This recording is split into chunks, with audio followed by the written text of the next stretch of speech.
What's up guys, welcome back to AppIQ, and in this video I'm going to show you how to keep your Samsung Galaxy or Android phone running smoothly every time, right? So this is a tip that I want to share with you, one of the best practices that you can utilize, and this will ensure that your phone is always running at the best performance possible. So all you have to do is just simply go ahead and open up your settings, click on settings anywhere, and you want to use the search and just simple type in device care, right? You will automatically find device care once you start to search device.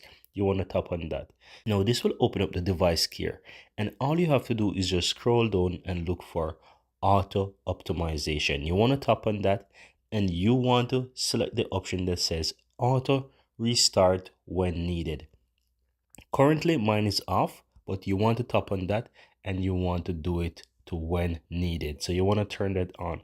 What's going to happen is that your phone will be doing an automatic optimization for best performances, and it will do a quick reboot for you whenever it is required.